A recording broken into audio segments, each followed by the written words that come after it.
All right. Yeah. Hello. Whoever said we couldn't start early. Ladies and gentlemen, welcome to a special Sunday night edition of Hashtag PVT Sunday Night Live, brought to you by the campaign to elect Othal Brand Jr. for mayor of McAllen, Texas. OthalBrandForMayor.com is where you got to go, so you can find out more about Othal Brand and what his campaign is all about. And that's why you're here today also. We're going to be learning about Othal Brand. Early voting is going on now through April 27th. Lark Community Center, 2601 Lark Avenue. Fireman's Pump House, 201 North 1st Street. And Palmview Community Center, 3401 Jordan Avenue, all right? So make sure to go out and vote. Get that early voting in if you want to do early voting. If not, Election Day is Saturday, May 1st at Gonzalez Elementary, 201 East Martin Avenue. That's for D1, which is District 1. Is that what it is, Othal? Yes. District 1. District 2, Lark Community Center, 2601 Lark Avenue. District 3 is Achieve Early College High School, 1601 North 27th. District 4 is Palmview Community Center, 3401 Jordan Avenue, just like I said a little bit ago. And District 5, McAllen High School, and that's 2021 La Vista Avenue. And District 6, Fields Elementary School, 500 Dallas Avenue is the place. That'll be for Election Day, all right, which is May 1st, which will be here before you know it. It's next Saturday already, ladies and gentlemen, so we're winding it down to finding out who will be the next mayor of McAllen. And ladies and gentlemen, one of the candidates here with us is Othal Brand. What is going on, Othal? Well, you got a large crowd here. Yeah. We're live in front of a canned studio audience. So come on closer to the mic if you can. There you go. There we go. Is that better? So how's it going, Othal? It's Sunday, man. It's Sunday. It's a slow day. That's what is. it's supposed to be. Yeah, well, man, I mean, sometimes it is. And me and my wife, we've been going at it for a while already. Yeah. We're working every day of the week. My wife, Rally, is a producer. Othal Brand, babe. Say hi to Othal. Hi, welcome to our studios. Thank you. And we've got for color commentary, ladies and gentlemen, this evening, El Jefe, El Diamante de San Antonio. Yeah. Yeah, you got it, Daddy. Hey, Dad, I love that shirt you got on, man. Oh, You're styling and profiling, brother. We love having you here, Suegro. thank you. So how's it going, Othal? How's the campaign going? How's everything going, man? Well, you know, it's steady. Things are moving. But you know, no matter what you do, polls anymore. You look at polls, and I don't think much of us put any confidence in polling anymore. And you just don't really know till Election Day. How do you feel about it? I feel good about it. I think everybody's in agreement. There's going to be a runoff. There's not going to be anybody that's going to get them 50%, over 50% first time around. That's just not going to happen. You've never, to my knowledge, in my lifetime, you've never seen 5 people run for mayor. I don't remember that ever happening. You've never seen, I believe it's 18 people total running for all the positions that are open in the city right now. But what's a little disconcerting is that you've got 18 people running, and the polls don't show much different than the last election. In the last election, when I ran for mayor 4 years ago, it was somewhere in the neighborhood of 7,600 people voted.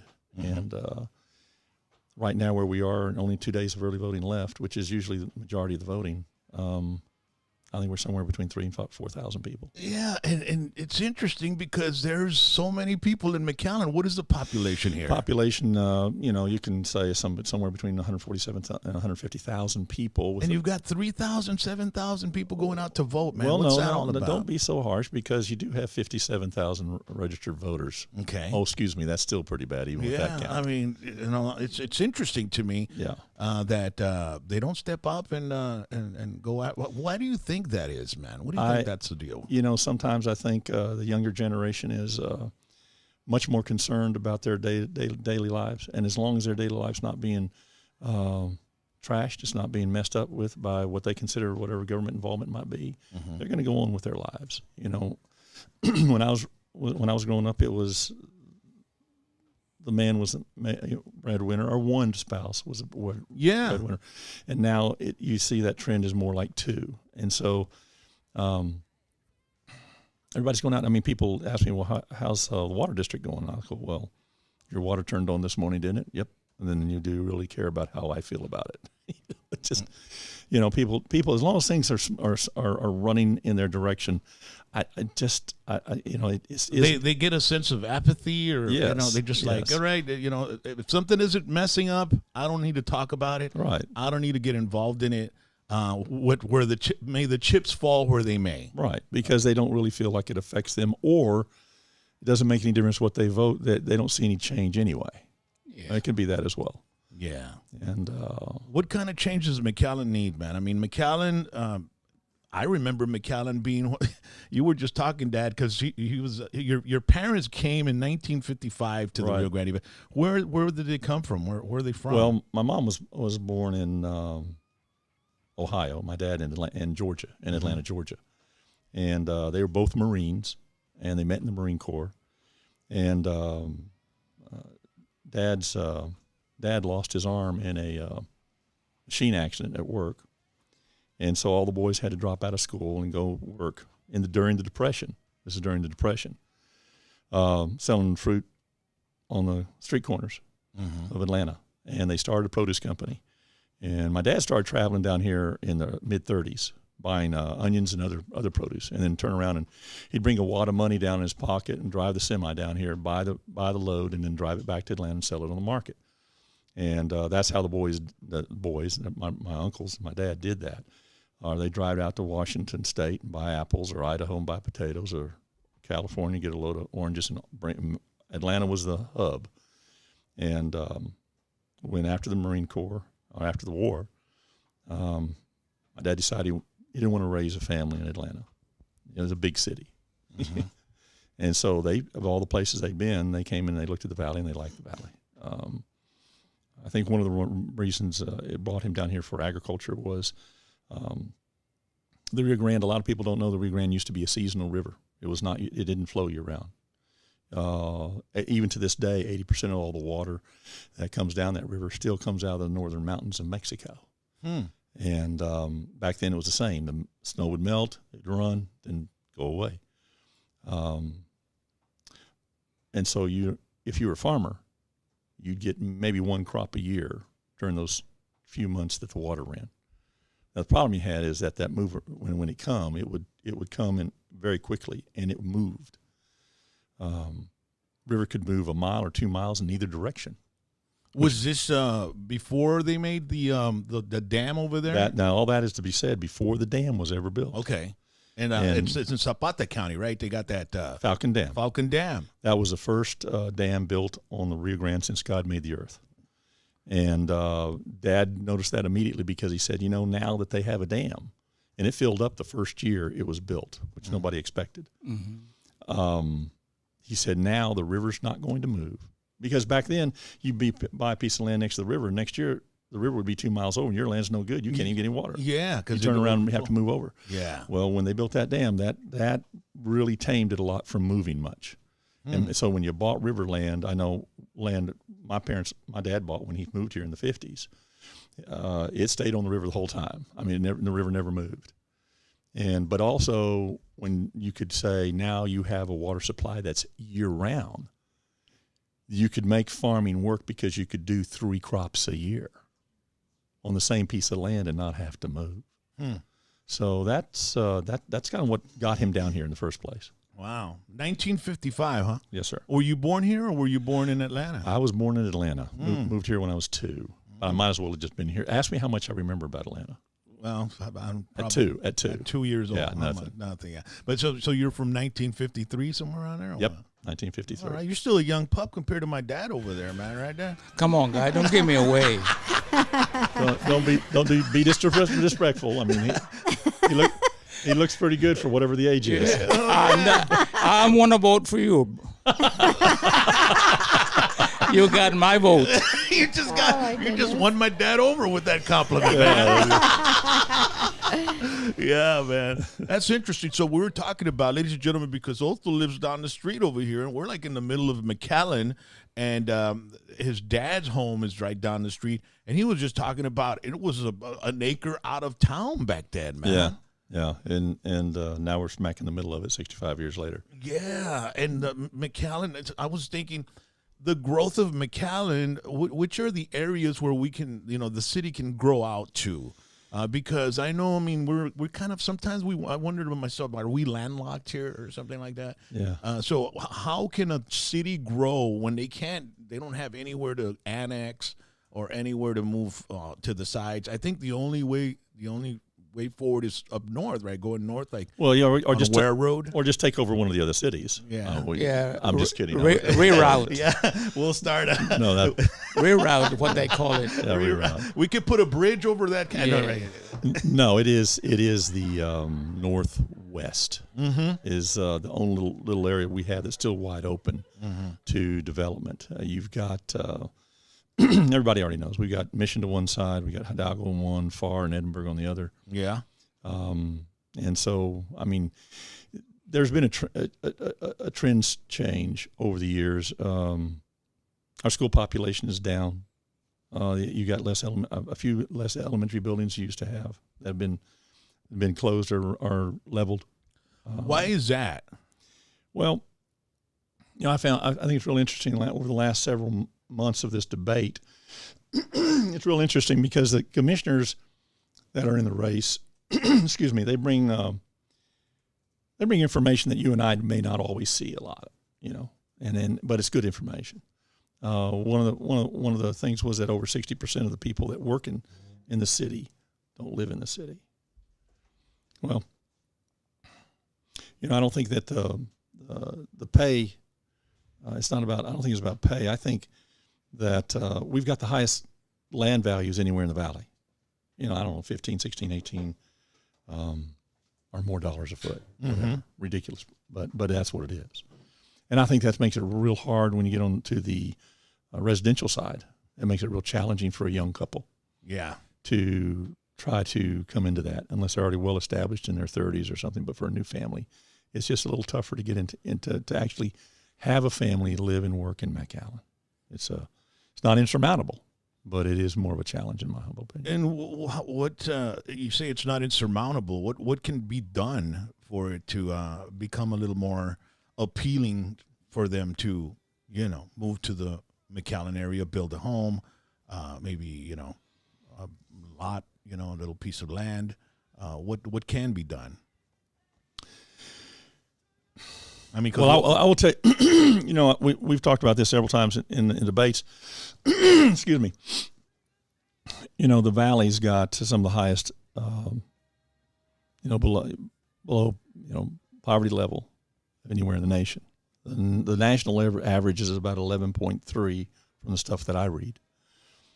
And you work in the 4 county areas down here, and we're 33 to 40%, 3 and 4 times. McAllen has. And in the pop, it's really kind of staggering to me that as when you listen to the city talk, how well we're doing, everything's going well, it's doing great, let's continue the same. When you got 25% below poverty level, there's something. Now that's not an easy nut to crack, but you've got a challenge there. I remember years ago when my father was on the school board. They did a study, and to my knowledge, it's not changed much even today, that if you give a child a good home environment, that they do better in school. And so the city of McAllen started what was called Affordable Homes Program, brand new program. Nobody else was doing it in the valley. And what it was is they said, look, they got bankers to come together. I know Dad and the commission got the local bankers together and said, look, we want to establish this to try to bring some of these people out of the poverty level. But you've got to help us with some money that they can afford. And so what the city did is they said, look, the way they laid the program out, it says, if you bring us a lot with no debt, we will finance you a home. And they did that program, and the results of that program, were phenomenal. Of what the kids were able to do in school, and I think that's something. Under Cortez, they opened that up to the whole region, not just McAllen. I was a little selfish. I think I would have kept it till we solved our problems before we moved on to somebody else's. But that is something that still needs to be propped up to help people do that. I mean, education is certainly a big part of it. It's not always about education. A lot of people make do very well with just a skill, a learned skill. Yeah. I mean, I know plumbers that make as much as a legal aid does and more. So that's not. And they can branch out with that skill and start Absolutely. their own business, become Absolutely. millionaires. Absolutely. I mean, it all depends on the work ethic, how much you want it, how you're handling your business, Well, and what kind of work and service you give. Well, I tell people if you want to get ahead in life, it's not working 8 to 5 Monday through Friday. I don't care what it is you do. My wife and I know well that Yes, we very do. well, ladies. Well, let's skip that part of the conversation. Yeah. And I think that I think what the city has started with access to the internet, that needs to be really come into full bloom to give these kids controlled access in order to further their education. I mean, I'm the smartest guy in the world now with Google in my back pocket. Yeah, but I wonder about that, man, because that kind of makes us our memory a little bit lazier. I was telling my dad the other day, I remember growing up and having to remember my grandma's phone number, remember my parents' phone number, remember all the people that I've met that I needed to contact later on, their phone number. You had to remember it, if not write it in a little book or whatever, but most of the time you could remember 5 or 6 numbers, from different areas of the valley. And now if I get thrown in jail and they offer me one free call, Know your number. Oh dear. I hope think you know my what I number. have implanted her number in my memory Yes. base. Yeah. Tattooed. Yeah. Yes, it's somewhere in there. It's hidden. Yeah. And the reason I know her number is because it's on all her accounts, man. That's why. Oh, that's more information you should be giving out on the radio. They say, what number is this account in? Oh, well, I give her my wife's number. That's what it is. I don't want to deal with it. Yeah. So Oh my. That's yeah. terrible. I mean, But anyway, going back to all that there's a lot of ways to accomplish that. But I just think that to enter into the McAllen market as far as a family looking for a home and such as it gets, and especially now with the cost of materials that have gone absolutely crazy. and are they going to even get lower anymore? I mean, I don't think so, bro. I mean, Well, if you just let everything's going up, even the gas. Well, if you let if they would let the free market play its way out and demand and supply, it'll level out. That's got to be what it is. I mean, the more there is, the more demand there is, the more people have to compete for, to supply it, and then that's where the pricing comes in. Right. And a lot of people don't understand that. So, did you go to school here in McAllen? Went to Crockett Elementary, then went to Lamar, and then went to McHigh. Graduated there in '71. How old were you in school, man? Were you a little troublemaker, or were you like a very studious, top 10?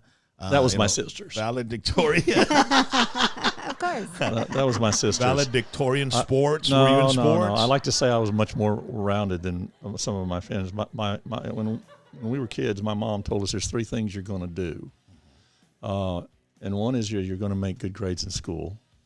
You're going to learn to sing, and you're going to learn to play an instrument. Now, I got 2 out of the 3. Okay.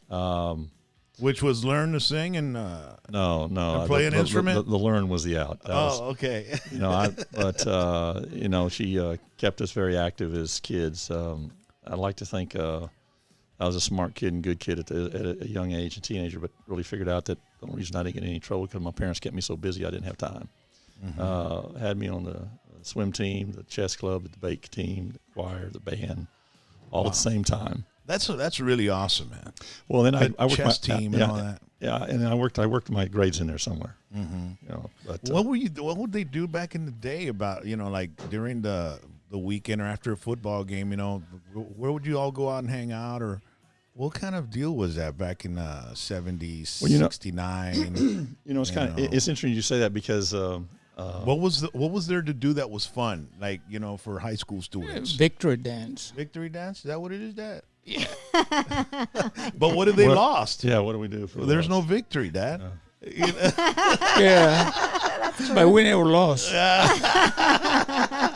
Hey, we pretend we won. Yeah, And if we lose, we still make up victory dance. Yeah, hell yeah. Yeah, because they were charging 50 cents at the door.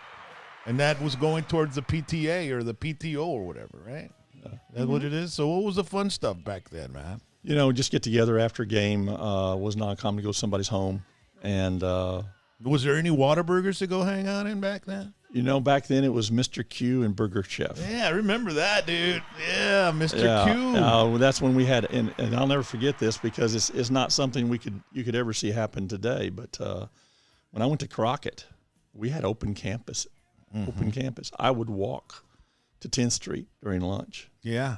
And go buy my hamburger for a dime, and eat my lunch, and then go back to campus. Yeah. And that was okay then.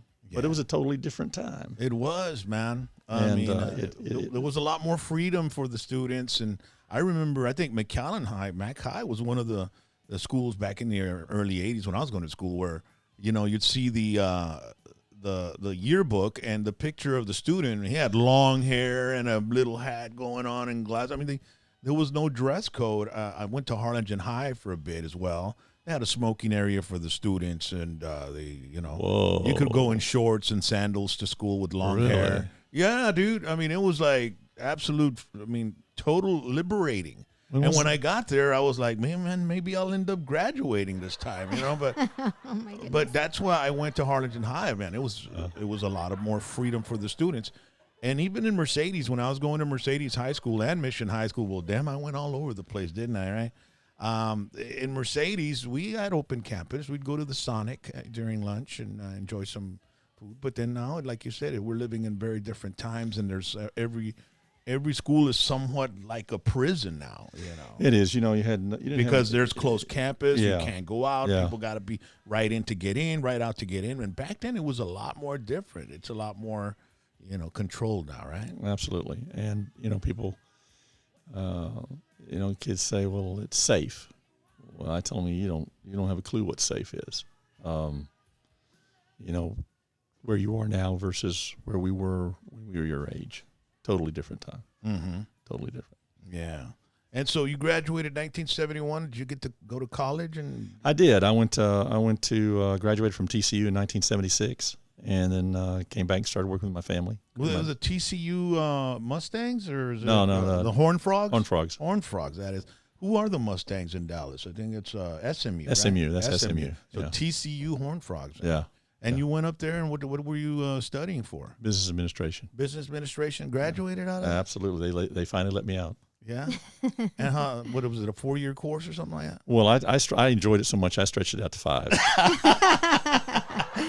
Yeah. I did. So you graduated out of TCU, and then was that the only degree that you got, or did you keep going? No. In fact, my junior year, my dad called me and says, maybe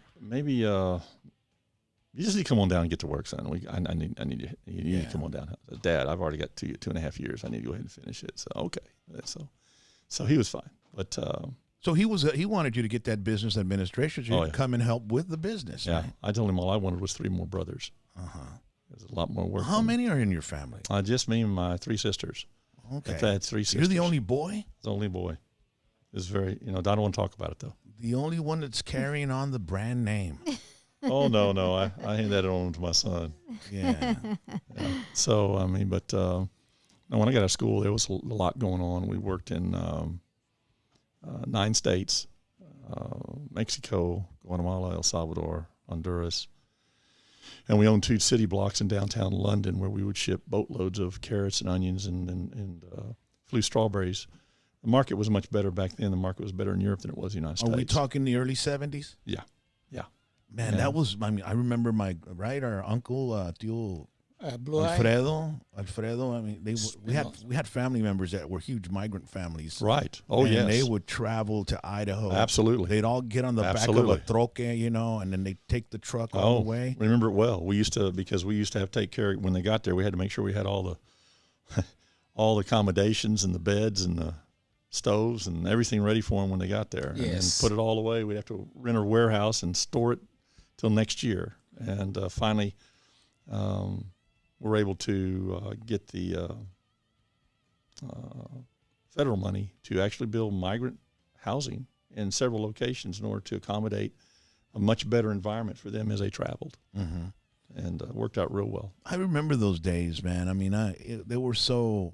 I mean, I just love the '70s. You know, everybody was working. Well, that's why it was so good. Everybody was working. There wasn't, you didn't have a bunch of free time. No. But it was good hard work. Family too. Yep, you know, I mean, absolutely. The families were very united. Absolutely. You know, where I grew up, it was like 5 families that all lived next to each other that were all related. Right. And we all had each other's backs. You know, and now everybody lives in different states. And as our children grow up, like you said, why don't they stay here in McAllen, or they, in the Rio Grande Valley? Many of them moved up there. And I remember my friends from, Santa Maria and Blue Town, little towns. They'd go up there and they'd end up coming back to school about October, because they had to stay a little longer up there to work. Right. And they'd show up with a car, and I'm like, man, I want to go up there and work, because that's what I wanted to do. I wanted to work. I wanted to make some money. And I had my share in, picking some oranges. Sure. My dad had a few acres with oranges, citrus. Yeah. And so he'd hire somebody to come and pick them during the winter time, December, late December. And I was on 2-week school vacation. So where was I? I was in there with them, working and trying to make a dime myself. No, I used to love working on the packing shed. It was great. And in the field too. We used to have a lot of sheds in South McAllen on the railroad.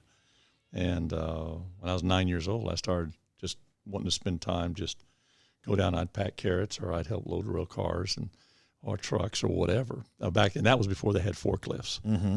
That was before forklift. We had all we had was carretillas. That's what we had. Yeah. I kept a couple of them just for memory's sake. They load the whole. They load you all the way up, and if you put it back, they throw a couple extra. And what are carretillas? What are that? I mean, it's like a dolly. La dolly. Only a real hefty, very solid built, huge one, especially when you do. They'll load those rail cars, freezers, and all that. Because all those packing sheds were on the railroad track area. Yeah, they're all gone. If you go down there now, you'll find what we call is packing row. Maybe 2. If you go down to Bicentennial, maybe 2 sheds still standing. Mm-hmm. One is the old one's the JJ Party House. That used to be a packing shed. Mm-hmm. And then there's an old one just north of there, and one south. That's about it. But they used to be what the railroad used to do in order to stimulate more business for themselves. Is back in the 30s and the 40s, they started replacing all their bridges that were wood with steel, and they would in turn take all that wood material, because it was good material. Mm-hmm. Shipped it down here, and that's what they built these packing sheds out of. Yeah, was that old bridge material. Wow! And then they turn around and they would lease it to you. All of us were in the same boat. They would lease you that shed for $1 a year as long as you shipped everything out on their railroad. And that's how it worked for years and years and years. Wow! Mercedes at one time was called Queen of the Valley, because of all the packing sheds. Oh, that's okay. As long we were the king. Oh yeah, you were the king. You're right. McAllen was the king. Yeah. And we're the queen. You can be the queen. That's okay. Yeah, they call it Queen of the Valley.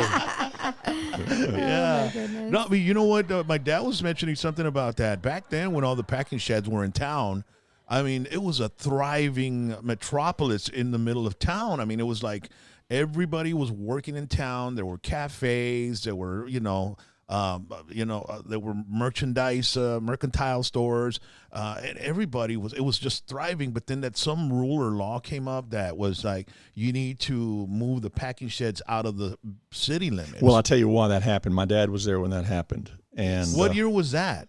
Well, it started happening in the 60s. It started happening in the 60s. And what was the reason for that? Why did they want to move it? I'll tell you exactly why. One was that the rails, now you experienced a little of it now, but when the railroad would come through, remember, it's going to stop all the traffic. There's no traffic moving when railroad's coming through. Yeah. But the other big thing was that in the 60s, the mode of transportation for railroad started shifting from, moving produce moved from railroad to trucking.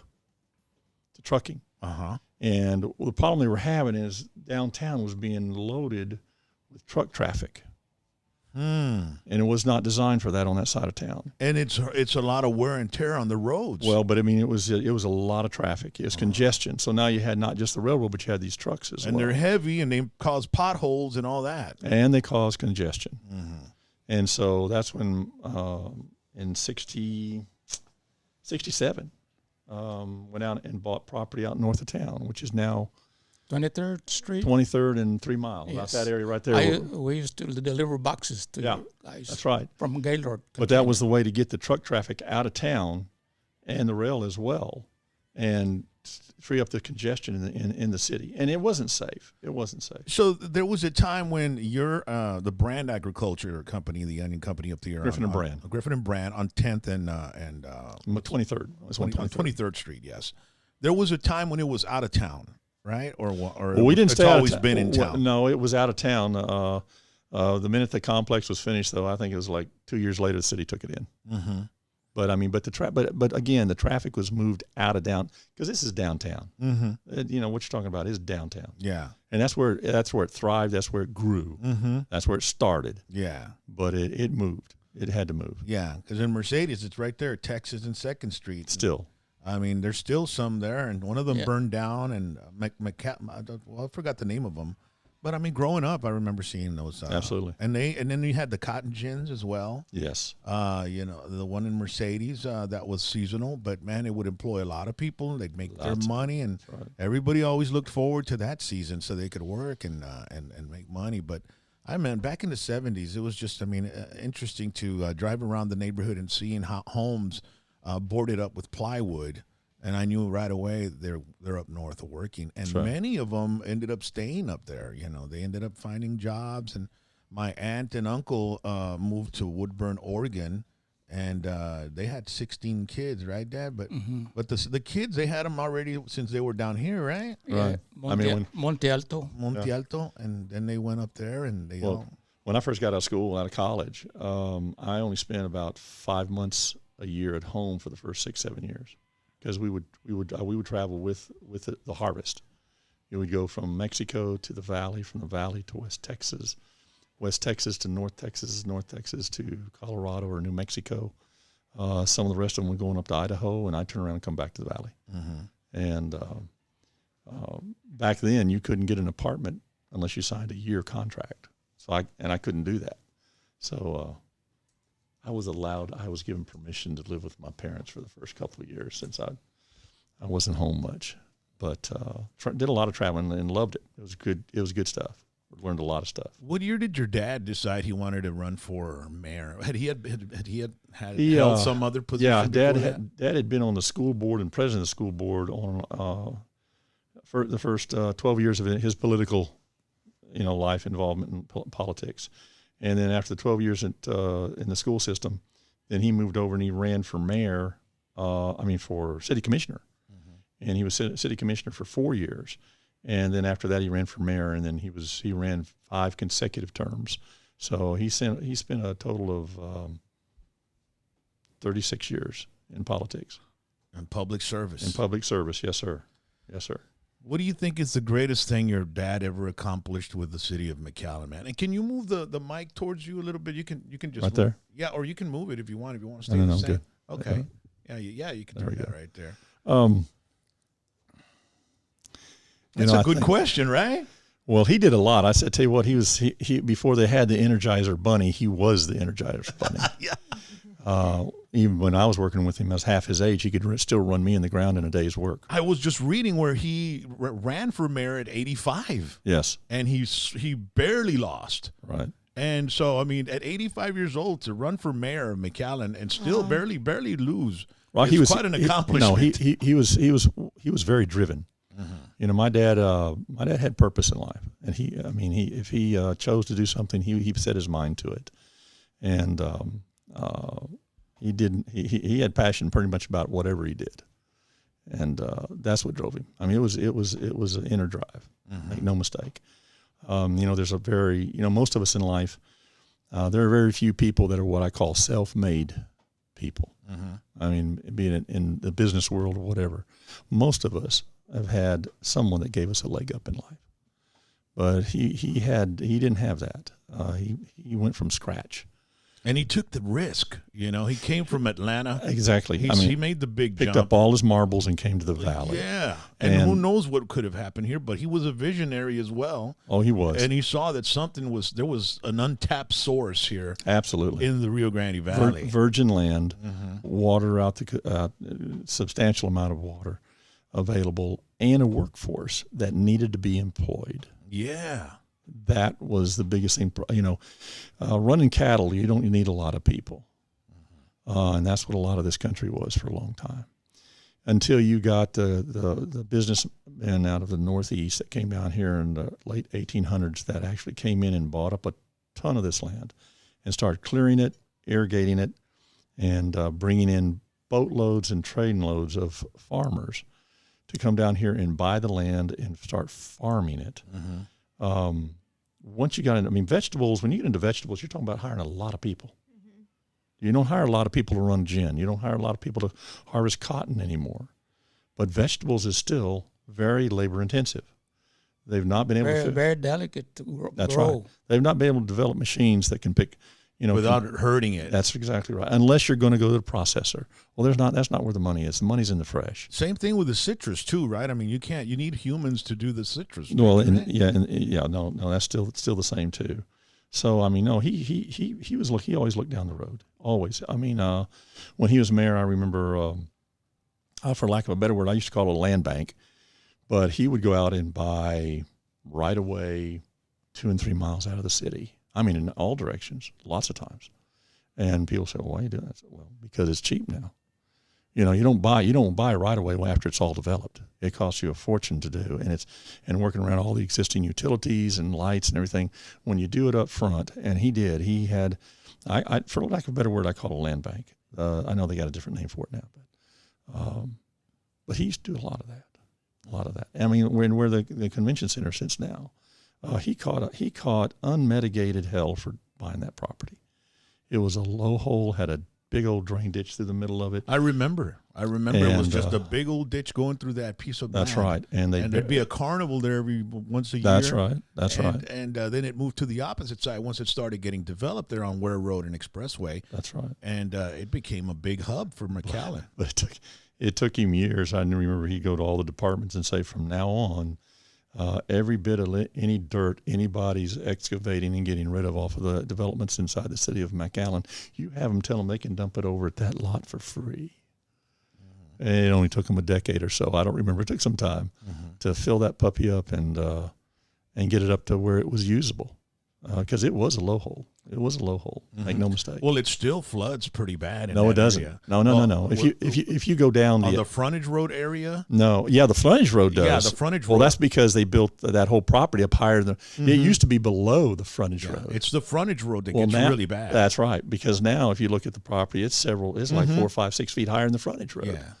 Well, the road got flooded, but nothing else did. Yeah, and it has to be a torrential rain. Big time. I remember there was a torrential rain that and it just like kind of hit that area. Right, but that's that's probably what I tell you is one of his biggest accomplishments, was because that McAllen did well when they finally decided to do something on that property. Yeah.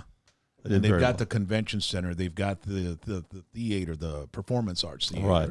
And it's now there's hotels around there. There's stores. There's restaurants.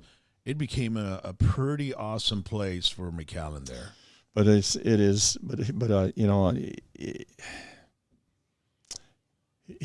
he paid attention to detail in a lot of things that he did, and I like to think that he was well balanced in how attention he paid to a lot of different aspects of the city and the people in the city. And I know Balboa, when he first got on the board, and Balboa was nothing but the whole subdivision was nothing but dirt roads.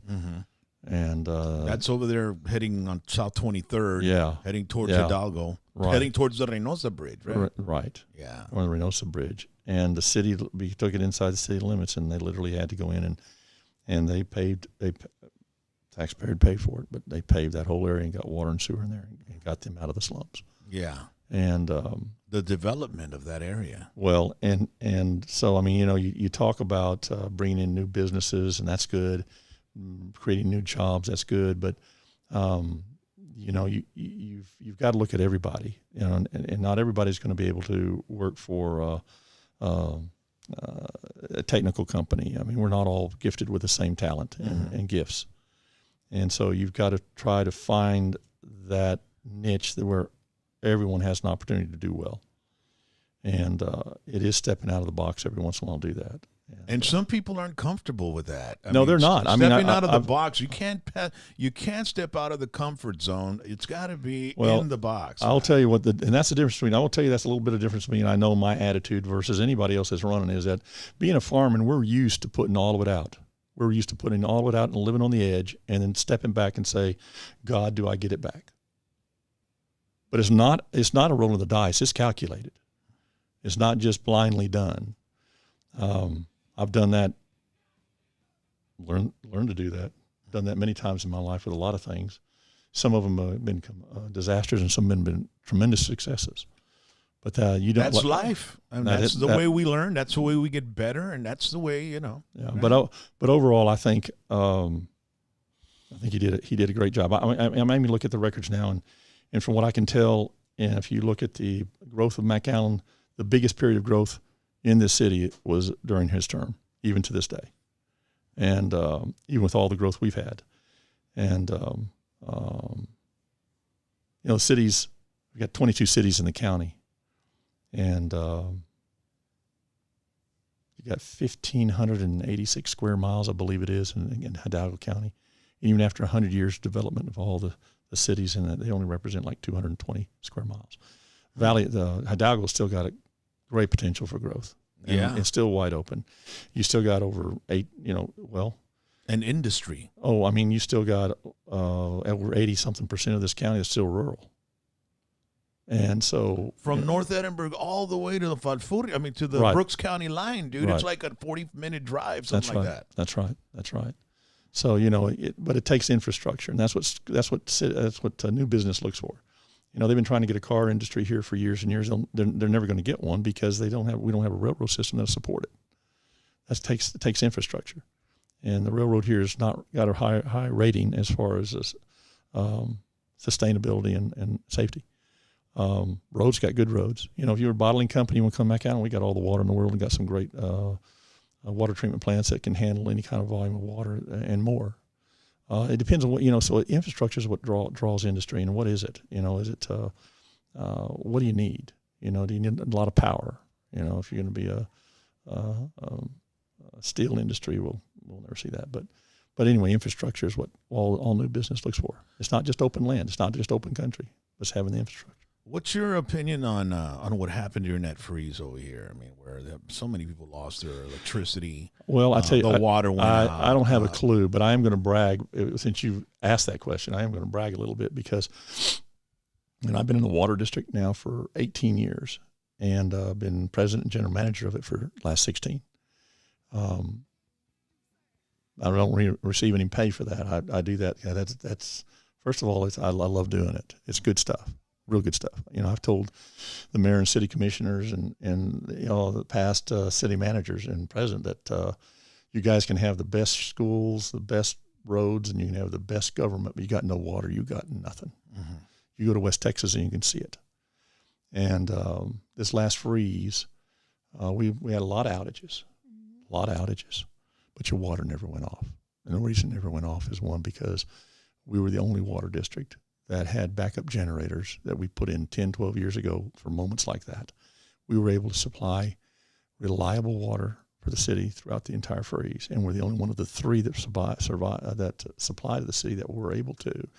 And because the McAllen was so confident about that, they sold water to 4 other cities during the freeze that had no water or didn't have enough. So, as far as thinking down the road, farmers are taught that. I don't know that I got it. It came naturally, but I was certainly beat into me and we do. When we go and work in Central America, Mexico, we had to put all our own infrastructure in, our own power plants, our own water treatment, our own sewer, level the land, drain the land. I've done it. I've not overseen it as an elected official. I've actually been raised in that environment and done those things in my life. Yeah. Now that freeze took everybody by surprise, and some areas in the Rio Grande Valley. I know we had some family members in Edinburgh that lost their water for a week, something like that, and and electricity as well. And we only had to deal with about 24 hours of no electricity. And our water never gave out. Never. And we covered some pipes, and we also made sure to cover our chili plant outside because we can't be without our hot sauce. Well, man, let's talk about that. I mean, that's we're gonna cover that chili plant, make sure nothing happens to it. That's right. We need our hot sauce, man. That's right. That's right. But I was reading up on your dad about there's an article on the Gonzalez Inquirer, and it just came out. It was June 4th, 2020 that it came out. But it talks about your dad and his, how he made frequent visits to Texas A&M University where he provided cash for serious research. Even though he prodded it, took a decade for the development of an onion whose sweetness trumped bad breath issues and long-standing weeping at the chopping block morphed to tears of joy. No, that's it. Industry leaders say that Brand's efforts unquestionably led to the introduction of the Texas Super Sweet 1015 onion. That's a mouthful with the numbers indicative of the preferable date for planting, October 15th or something like that. But. Right. But your dad, how did that come about? Where he created this out of the ordinary onion because it had never been around, right? No. Well, what we found out was, of course, I'm a spectator in this. I work for my dad. I hung around him a lot, and when we did fresh onions, Dad decided that there was a market for frozen onions, and in the marketplace in the frozen food industry for onion rings particularly, which was a big market, still is. The processors would buy all sorts of different varieties of onions, and the challenge was that the core of that onion was usually what we call multi-hearted, had multi-hearts in it, and you couldn't use that for onion rings, so you lost it. And you could lose up to 30-40% of the onion just because the center was not constant rings. Wow. So what they wanted was a big onion, and they wanted an onion with a single heart. And it took 10 years. I was there when they did it. It took 10 years to go through and sift through and develop a variety that would grow, 99% of it would grow one heart. And there would always be what we call jumbo onions. Jumbo onions, 5-6 inches and bigger. And that was the market for fresh and frozen. It saved it in the frozen food industry. They made a bundle once that variety was developed because they were able to get it down to less than 10% loss.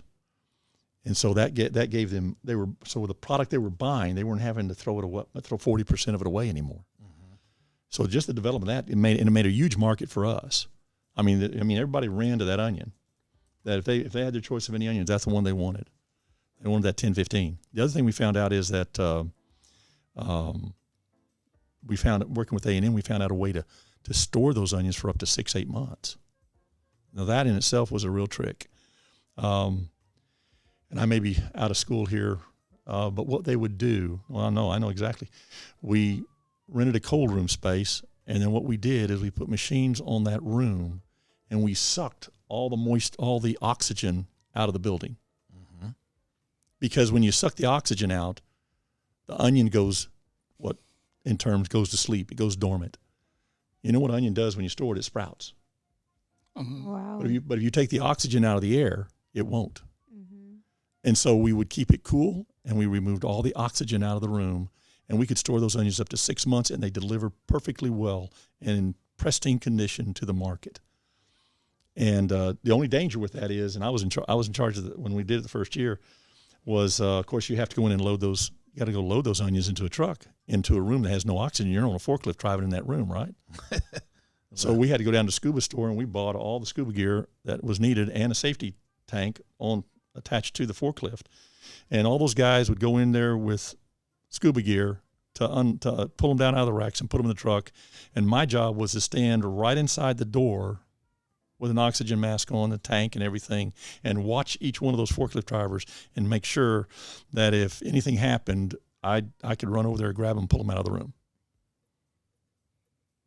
That's pretty fascinating. That is I fascinating. wish there was video of that. I'd like to see that. No, it was it was quite a endeavor. It really was. I wonder if there's any documentaries out there that'll show any type of. I mean, that's something that should have been documented and shown. I mean, that's very, very. Well, I mean, it was common. I mean, a lot of people. We weren't the only ones doing it once we developed it, and A&M was part of that.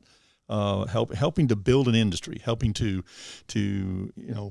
solidify an industry and the security, the job security that you have with that, and just in just the development of business. Growing up in the Mid Valley, we always saw that A&M place in the middle of the valley. It's on 1015, right, Dad? Right, yeah. And they had their orchards. They had all kinds of fields of different stuff, and they studied it, they tested it, and it was an awesome experiment. They're still going on there, right? It's still going on. And then they made something up north of McAllen. Is that in the McAllen area? What they built up there north Ware Road over there? Where? Right? Is it North Ware Road or 23rd Street? It's where? Where? I think it's Yeah. Ware Road. Did you know that they no, it's not? I haven't seen it. Oh, it's a huge Texas A&M thing. Oh, you're talking about the university. Yeah, it's an Yeah. actual Oh, it's university. north of McAllen. Yeah, it's in Tres Lagos. Tres Lagos, Yes. yeah. Mhm. I mean, because I ride my Harley up there, and I'm like, wow, dude, this place is developing over here. Yeah, no, it's that's Is that part of McAllen? Or absolutely. It's in the city limits of McAllen. Wow, man, that is awesome. Over there. I think it was 2,000 acres, 2,000 acre development. And what are they doing there? I mean, like besides It's just a development. I mean, you talked about us being landlocked, and I think this was the attempt for McAllen to have an opportunity to push, which they did. And and then they helped the developer too. It was one of those kind of a once in a lifetime deals for the developer. Gave him over, if my memory serves me correctly, $25 million to help do that development, and then turned around and gave him a tax abatement. And gave him the city of McAllen spent about, I think it was $12 or $15 million setting up what they call a gray water plant. That's layman's terms. But what it amounts to is the city of McAllen invested into taking our sewer water and recycling it into what we call gray water to use only outdoors. And then ran a line over to that Tres Lagos, and it's just for that development, not anywhere else in McAllen. But Sherryland is they get to sell the potable water, but McAllen gets to sell what I call gray water for the outside. So McAllen still made a customer out of them to some degree, but that's that. And then my understanding is that place is almost full. that whole subdivision is really nice, and it seems to be affordable too. I think I saw some pricing on a big billboard, and it seemed like it's not too bad for the way it looks. Right. And it's a very nice place over there. Right. I mean, I think the only challenge that some folks are finding is that it's still a little bit of a drive to get back into McAllen, but it's they're probably going to end up building HEBs and stuff that way, right? Or what do you think? I think in time, absolutely. I heard they were going to build an HEB like on the corner of 23rd and 107, or the corner of 10th and 107, one of those areas, and Sure. But it never happened. Or I think it'll happen. It was where It was where and where in 107. 107, right? So McAllen goes up. Does it? Oh, as it soon as goes- you get to Monte Cristo, is it? It goes past Monte Cristo. Oh, it does. Oh, Wow. yeah. When they took in, I want to say it was 20 or 30,000 acres. They took in one piece. Mm-hmm. It's kind of in a circle. It's kind of like in almost a triangle. It's from Monte Cristo north. It kind of a moon shape on the northwest side, and then comes over and comes a straight line back down. I think on Monte Cristo Road, something like that. Mm-hmm. But it was, and of course that day's over. You know, they passed a law. The state legislature passed a law, and not this session, I believe it was last session, that cities could no longer annex anybody without their permission. Mm-hmm. And so we're all the cities are where they are unless somebody wants to be in the city. Yeah. Wow. Didn't used to be that way. They could take you in whether you wanted it or not. Yeah, and you wouldn't have any say so. No say so. Then you get to pay taxes, and you didn't get any fire hydrants or yeah, a lot of the amenities that they do. Uh-huh.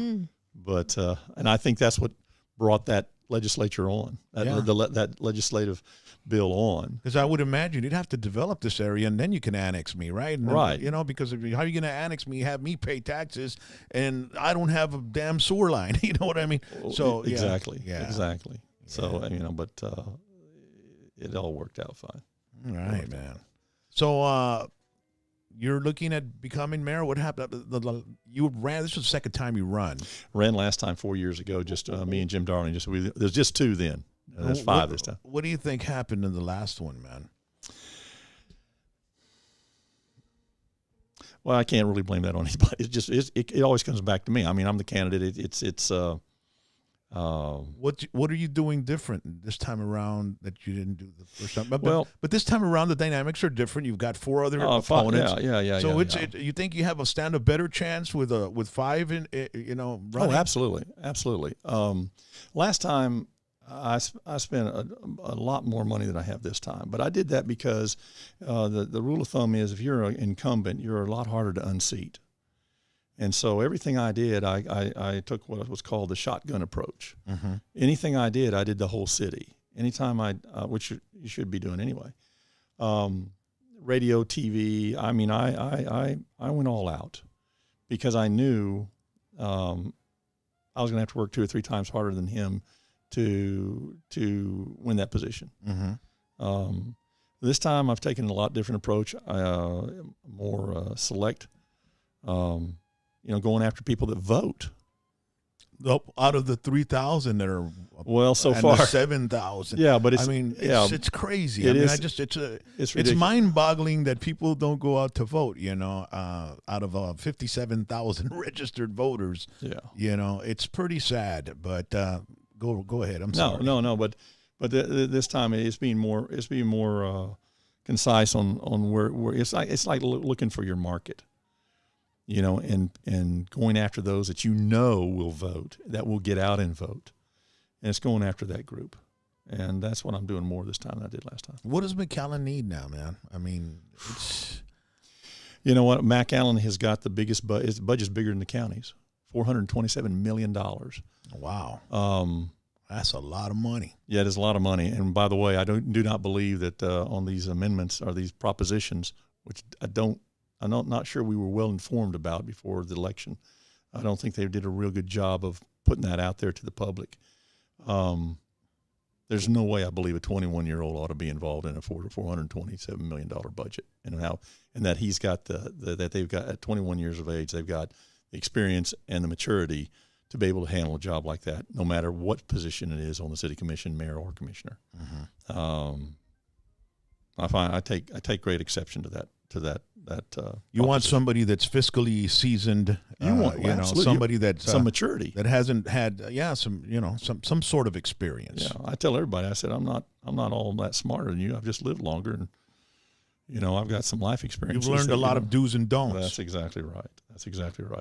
But and you've learned it by hitting yourself on the thumb while you're hammering. That's exactly right.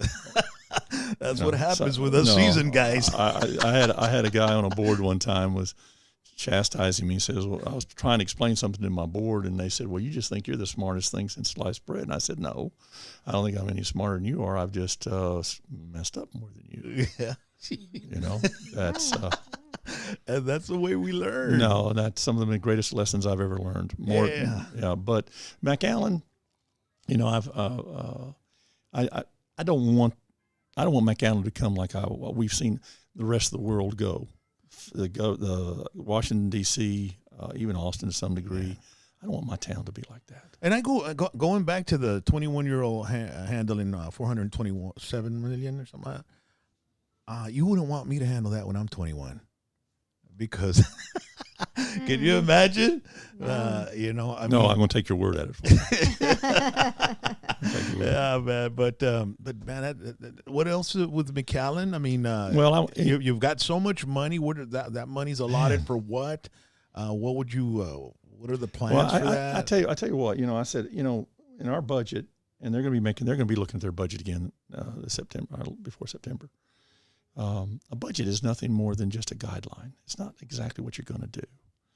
And what I know, in the farming industry that I spent over half my life in, We can make all the plans in the world, but I promise you, when we get up that morning, those plans usually didn't come to fruition because something else came and slapped us in the face that day.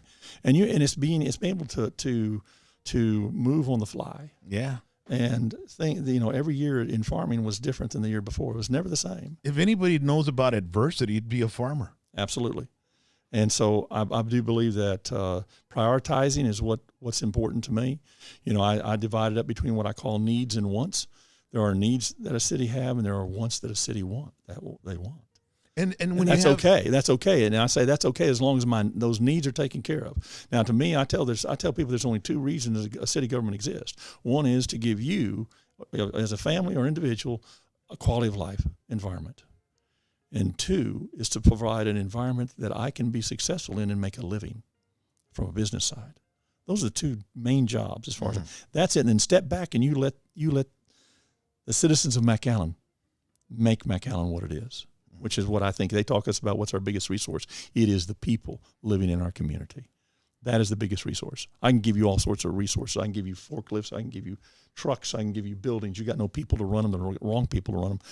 You've not got anything. You've not got anything. But the needs and the wants. And two of those are a farmer. One of those is 4 years ago, we brought up trafficking and flooding. And here we are 4 years later, and we still not got either one of them done. Now, the city made a great start on their flooding. They've spent $20 to $40 million. And so we've taken care of that. Well, you haven't taken care of that. There's still much more to be done. And the flooding situations they're talking about, those have been in hurricanes with a 12 to 15 or 15 to 18 inches of rain. They've never seen a Beulah. I know I'm the only one sitting on that board that lived through a Beulah and worked through it at 13 years of age. And it was a 25 to 30-inch rain, which would absolutely devastate this city, even with all the plumbing they've got in place right now. And I look at the map, and I had other engineers look at me when they passed the bond issue and gave us the map. All the plumbing that they proposed was what I call internal plumbing. Till this day, nothing has been enlarged in what I call the outlets that carry the water out of the city. You can go here to north. Well, none of them. They've widened them. All they've done is increase cleaned them out. Well, no, they increased by what they call retention. Making them retention ponds, not just drains, but retention ponds. Well, that's a good start, but until you get all the way to the end where it actually runs out, you've not accomplished the goal of getting the water out of the city. That's what they need to do, and that's not a short-term program. I've talked to city commissioners about, well, how are you doing on fire? Have you got plenty of fire stations? Well, yeah. We've got maybe one more we need out in Tres Lagos, but it's contractually tied to a schedule. Okay. What about police departments and police buildings? Well, no, we're pretty good set on that. We're thinking about maybe a substation out on the south side somewhere. Okay. What about flooding? Right now, we're told there's over 23 projects right now, another 36 planned. Well, I'm going to tell you what that is to an outsider. That means you're behind. You're playing catch up, and you're not there. And it is not something, if you have a fire, the fire department here, it's good. They're going to be there, and boom. Police, boom, they're going to be there. But in a flood, they're going to send you a boat to come pick you up. Or a helicopter. If you look at the statistics, the last one I read, in the valley, only 15% of the homeowners have flood insurance. So a hurricane like that, a Beulah, would absolutely devastate people in their homes. Now, you think about businesses. How many businesses do you know that have flood insurance? Very few. It would devastate them as well. Remember that tornado that came through our area? Absolutely. Here? In 2012, right? 2012. My dad was down. 2012. All our vehicles were out here. My dad was here, and I told my brothers, and my son, hey, we're going to go have dinner with Dad. And well, you want us to meet you there at the restaurant? I said, no, come park the cars here, and we'll all go in one vehicle. No. We barely got back into the area, and all the vehicles were devastated. Well, that did more damage to my parents' house than any hurricane had done since they built the house. Crazy, man. It had to be a tornado, right? Oh, it was a tornado. And because we were at Poncho's, it was North 10th when Poncho's was up there. Now it's like a dental place. It's a dentist. Yeah. Right. And we opened the door and I opened the door and everything was flying sideways. I said, That's right. We're in the middle of a tornado. And then we walked out and the freaking 10th Street looked like a river with icebergs on them. That's right. That's right. But you know what? Beulah was the same way. Beulah came right over the middle of McAllen. I'll never forget it as a kid. It was at 120, 130 mile an hour winds, and the house was shaking, and then all of a sudden, snap your finger, dead silent, dead still.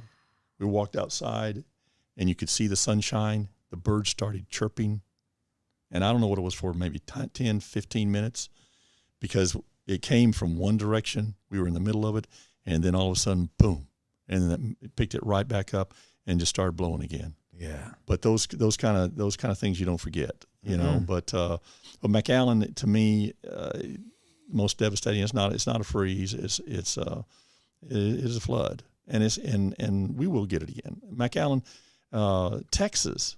This is a little known fact about nobody really important to most people, but since 1850, we've had 67 hurricanes in the state of Texas. That's one every 2.5 to 3 years. Of those 2 or 3 ones we have every 2 or 3 years, I think it's 7 of those have hit the valley. So it's not a matter of if, it's a matter of when, and it will come again. But we've been pretty lucky. But since you know Beulah. what? Yes, but back then you had 37,000 people in the city of McAllen. You got 147 now. Yeah. And the impact would be tremendous. The property loss in that, according to U.S. statistics, was over 1.7 or 8 billion dollars. Now I want you to take 147,000 people and the development of the city that we've had since, and you think about what that if you take that just based on population, that comes out to like $8.5 to $10 billion worth of damage. That would absolutely cripple this city, Big time, and not recover. You could easily say, you go out to New Orleans and they're still trying to recover from theirs. And how long ago was that? Well, I remember Houston when they had, I think it was Tropical Storm Allison. I think it just stayed over Houston for like a week and a half. That's right. That's right. And then Harvey, I think, was the last one that did almost the same thing Exactly. that Allison did. And it's like the rain never stopped. It never moved. And you're thinking, like, when the hell is it going to move? We get something like that around here, it's over, dude. Well, and it's a sleeper. It's just a sleeper, and people don't pay attention to it because it is maybe once in their lifetime. Mm-hmm. But it only takes once. I mean, the average income in the city of McAllen right now, based on 2010 statistics, is $47,000. I think it's well above that by now, but for this next census. But nevertheless, what that tells me is that you're talking about their home being their biggest investment. Mm-hmm. That's their biggest investment. The city does a great job protecting from fire and police. I mean, fire and theft and vandalism and such as that. But we need to finish that. We need to finish it. And McAllen's it's a good start. They've done a good start. But they're paying catch up when they tell you they've got either on the books or in progress over 50 drain projects. That they realize it. I think they realize it. But it's not a cheap fix. I mean, it's not a cheap fix. It's a very expensive fix. But you know what? If that's what it takes to protect this community, then my gosh, we need to be there. Well, there's $427 million in the bank, right? In the Well, budget. I mean, believe me, they got it all scheduled to spend. Man, believe me, they got it all. But McAllen over the years, now I know they've cut it back a little bit, but very blessed in the regard that they used to fund 100% of their depreciation. They used to have, I think they still have something like 6 to 8 months of operating reserve, if something were to happen. Not a lot of cities have that. But that is not, but make good. No mistake, that's not because of the city. That's because of the people in this community who have helped generate that, that pay their taxes and pay all the things that are needed that generate it. They are they're the engine, not the city. And that's why there should be people that, are fiscally responsible and good stewards with the money of all the hardworking citizens. Well, I tell people, you give me an opportunity to handle. I've worked in the Water District, which is a government agency, and I've worked in a nonprofit for both of those for 18 years, and I love it. And I'll tell you, one of the reasons it gives you such freedom to be able to do things that you couldn't do in the private sector. If I've been raised in the private sector. I pay taxes on everything I do, and I still can succeed. You give me that opportunity in the city of McAllen where there's no taxes, I promise you, I won't be asking you for tax money, and I'll always keep you in the black. I mean, it's like a playground to be able to. And I I don't mean that, but it is such a freedom to know that when you do something, that cost is all it is. It's not all the taxes on top of it. And that's what the city has. And they need to handle it responsibly. They do. And I think they're going to have some challenges with the budget this year, but none of them insurmountable. Let's talk about how hard it is to start a business, or how easy it is to start a business here in McAllen. I know I've talked with a lot of friends that are business owners and stuff, and they just say there's just so much red tape, bureaucracy that goes with it. It has been that way. I don't know. No, right. I don't know if it's true or not. No, I've never tried opening a business. Absolutely. But, there's fees, permit requirements. There's all kinds of... No, I'm all the people I know that I talk to that are in development and subdivisions and just building and just construction. That and it's been that way. I mean, I've heard that out of people running for office for 16, 18 years now, saying we need to make it simpler. And I will tell you, all of them that I talk to say it is much easier in other cities than it is McAllen. What is making it simpler? How just is the that number, done? just the number of the regulations, and a lot of it has to do with the attitude. And what are the regulations? I mean, for example, one regulation would be? Well, I don't care if it has to do with the plumbing, it has to do with the structural integrity of the building, if it has to do with the electrical. The light switch. Light switch, all those things, because you have multiple inspectors that have to inspect that. Do they make it almost impossible to start? Well, no, I mean, it's not impossible, or we wouldn't have any growth at all. A lot of people are muddling through it. Mm-hmm. But I know in other cities, my limited experience, because that's not my line of business, but I've been in it. I've been thrown into that several times. They have all that when you come in for a review, they bring all the departments to you in one setting, and you sit down and you look at your blueprints and you go through them, and it's ordered and it's done in a way so you don't have to be running to 3 or 4 or 5 different locations and departments and working with 3 or 4 or 5 different people or more. Now, maybe McAllen's got something like that in the plans. I've certainly not heard about it, but no, the requirements are overburdensome, and they've got to be made simpler. There's a way to keep this community safe, and a lot of it has. And I will say this: it has a lot to do with attitude and prioritizing. That these people who are trying to build a business, who borrow money, time costs them money. And the longer you stretch them out on a permit, the more it costs them, and the more you decrease their potential for success. And the cities can have that kind of impact. I've seen the city back some people off for a year or longer. Yeah, I mean that's a backbreaker for a lot of businesses, and they say, you know what, I'm going to go somewhere where it's easier and I don't have this problem. Yep, where I can go in and I can start. I will tell you, in the tower business, which is what I got into after the farming business, I could build a 480-foot tower in 60 days. I only had to have 2 permits, one from FAA, which took me 30 days to get. And which is the aviation? Right, aviation. It's got to be, aviation. Yeah, you got to have the lights. And all that right. Stuff. And either a permit from the county or the city, which I could get back then in 30 days. Mm-hmm. I could have a tower done in less than 90, complete. Now, when I build a tower, it takes me 6 months to a year, and I have to go through 10 agencies, and I have to spend $15,000 to $20,000 to do studies. Everybody's got to get a cut. Well, and I feel like the city's done the same thing over a period of time. They've done the same thing. We got to back it up. Mm-hmm. And there's a way to do it, and do it safely and still protect the public. What about our police and fire departments and our firemen? They come when I call. We have openings for policemen and firemen, and is it pretty healthy or first responder? I'm going to tell you, I can't really tell you a lot about that. I know that McAllen has they have their own academy. The police department does, but they train these guys, and at least in years past when I've heard about it, a lot of them to pick up and leave. They don't. The whole idea for the academy was to try to do your own homegrown and to put into your own.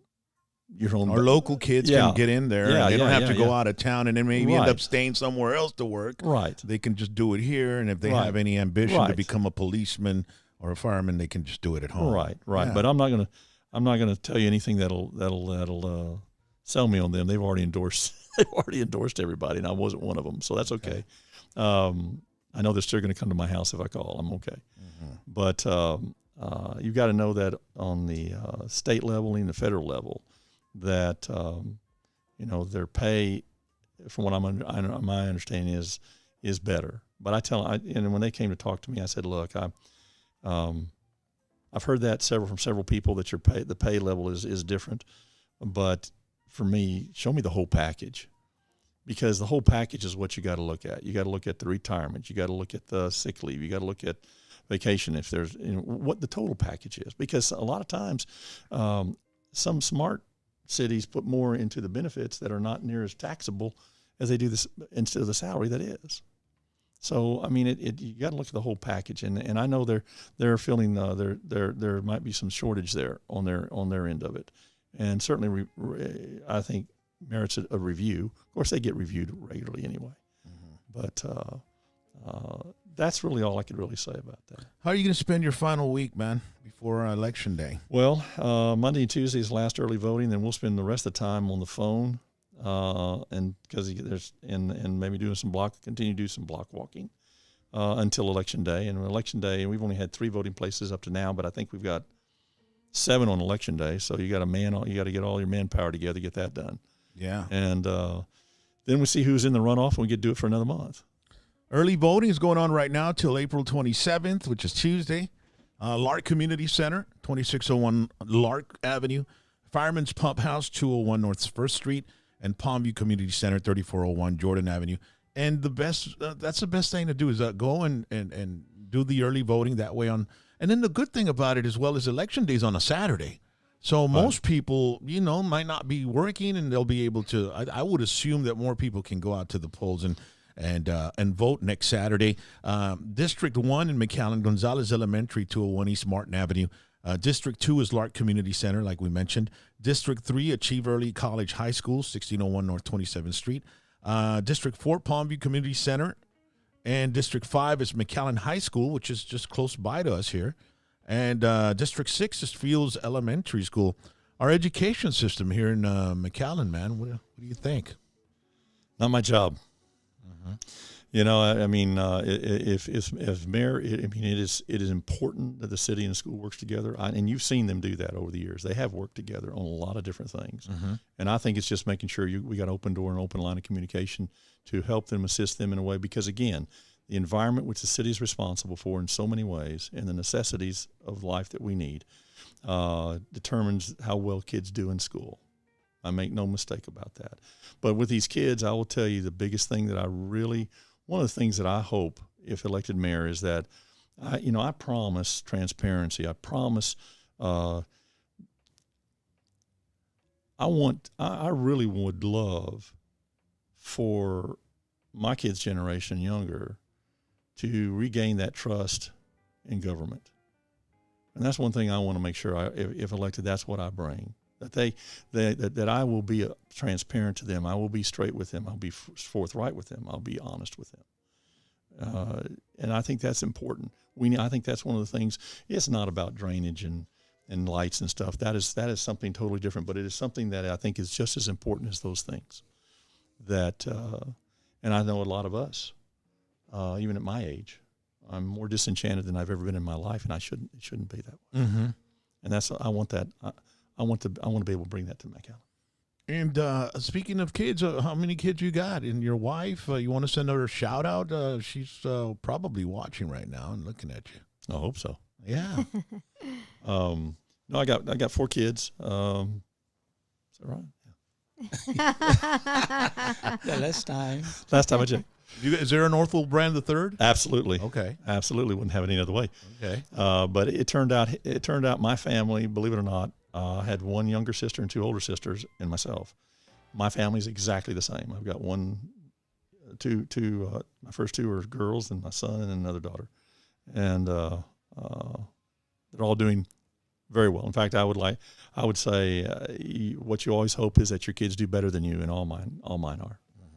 Well, that's awesome, Othal. Blessing. Hey, we appreciate you coming down to the show, Othal, and we appreciate you having the faith in our program to reach an audience. I mean, we've got a lot of people that like to watch the show and to get entertained by us, and I'm very inquisitive And I always wanted to interview you and find out more about your dad and you and your upbringing and basically the agriculture stuff, because that stuff really, I really am intrigued with it because I grew up through it, when I was growing up in the 70s, and I had relatives that were involved in the agricultural industry, and it was a booming industry here in the Rio Grande Valley, and you and your dad were a big part of it, since 1955, and to know that your dad came all the way from Atlanta, Georgia, and just, picked up his marbles, like you said, and came over here and gave it a shot. But he saw vision. He had vision. Absolutely. And he had work ethic, and he had goals, and that's what it takes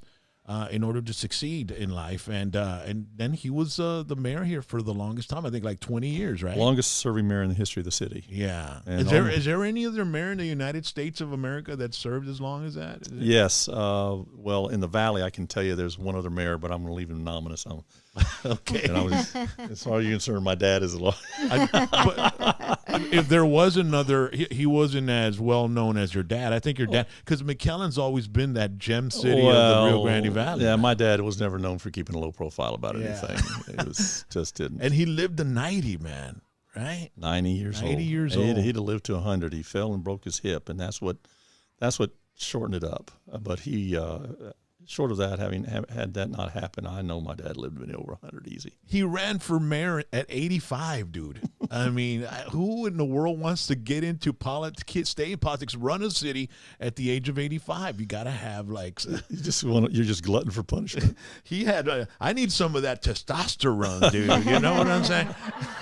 That extra boost. Yeah. Well. Yeah. Othal Brand, thank you so much for joining us tonight, Thank you. man. Appreciate I really it. appreciate you. Ladies and gentlemen, Othal Brand Jr., this program was paid for by the campaign to elect Othal Brand Jr. for mayor of McAllen, Texas. OthalBrandForMayor.com. Early voting going on now through April 27th, and then Election Day is next Saturday. Make sure and go out. I mean, we were just talking about, how 57,000 registered voters. There's over 100,000 people in the city of McAllen, and only 7,000 are going to get out to vote. I strongly urge that if you know anybody that isn't voting, you call them up, say make sure they vote. It's up to you, the person that votes, to get other people to vote. And that's the way it is, man. We got to connect with each other and make sure that everybody does their